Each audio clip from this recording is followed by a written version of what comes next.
Nega ba'zi insonlar xonaga kirib kelganida hamma beixtiyor ularga hurmat ko'rsatadi. Boshqalar esa qanchalik harakat qilsa ham so'zi qadrsizlanib, hurmati pasayib boradi. Hurmat bu sadoqat, farosat va intizomning mevasidir. Gohida biz o'zimiz bilmagan holda arzimagan odatlarimiz bilan nufuzimizga putur yetkazib qo'yamiz. Agar atrofingdagilar seni mensimay, so'zlaringni jiddiy qabul qilmayotgan bo'lsa, demak, quyidagi xatolarga yo'l qo'yyapsan. Lafsizlik. Agar so'zingda turmasang, odamlar senga ishonishni to'xtatadi. So'z bu sening qiymating. Bajara olmasang, yaxshisi va'da berma. Doimiy kechikish. Vaqtida kelmaslik bilan sen boshqa odamning vaqtini qadrlamasligingni ko'rsatasan. Bu esa ochiqchasiga hurmatsizlikdir. Doim kechikib yuradigan insonni mas'uliyatsiz va o'z hayotini tartibga sola olmaydigan odam deb hisoblashadi. Harakatdan ko'ra nolishning ko'pligi. Muammoni hal qilish yo'llarini izlash o'rniga faqat sharoitdan, odamlardan yoki qiyinchiliklardan shikoyat qilaverish seni zaif qilib ko'rsatadi. Bunday insonlar boshqalarning energiyasini so'rib oladi va hech kim ularga ergashishni xohlamaydi.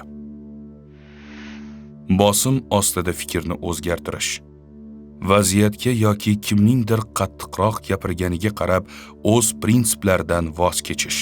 Bu shaxsning o'z mustaqil pozitsiyasi yo'qligini va uni oson boshqarish mumkinligini ko'rsatadi.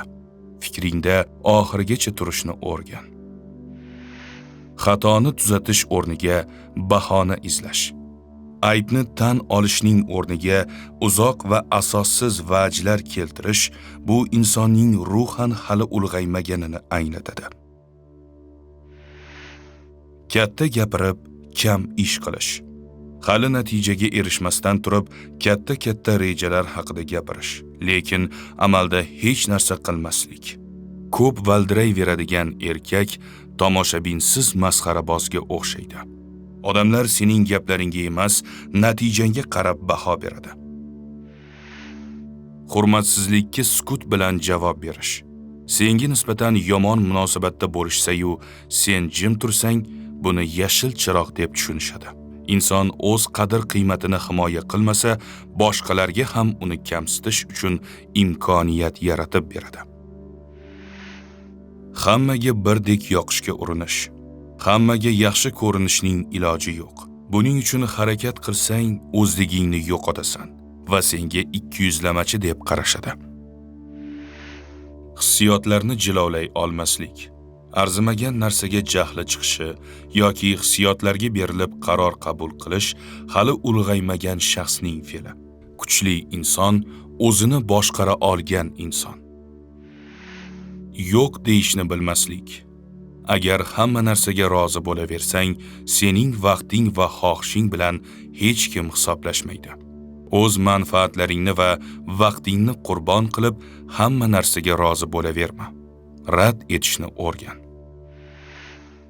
Boshqalarning fikriga qaramlik. Har bir qadamni odamlar nima deydi degan qo'rquv bilan bosish insonning ichki erkinligi yo'qligidan dalolat beradi.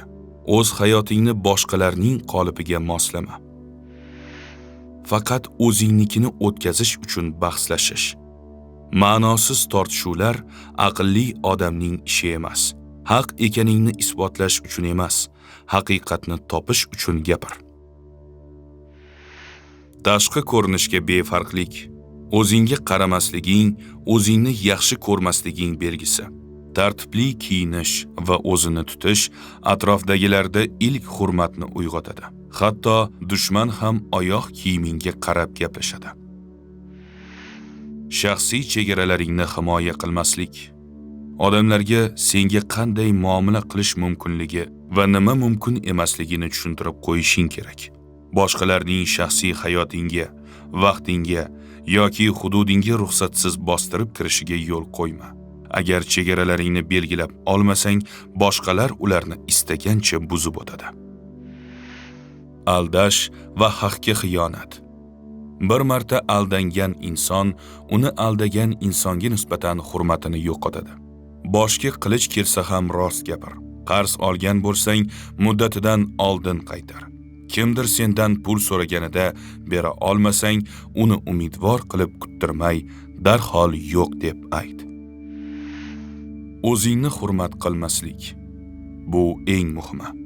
Agar sen o'zingni pastga ursang, o'zingga ishonmasang, boshqalardan hurmat kutish mantiqsiz. Kamtarlikning ham chegarasi bo'lishi kerak.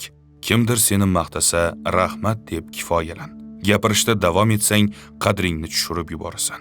Inson o'zini qanday ko'rsa, boshqalar ham unga shunday munosabatda bo'ladi.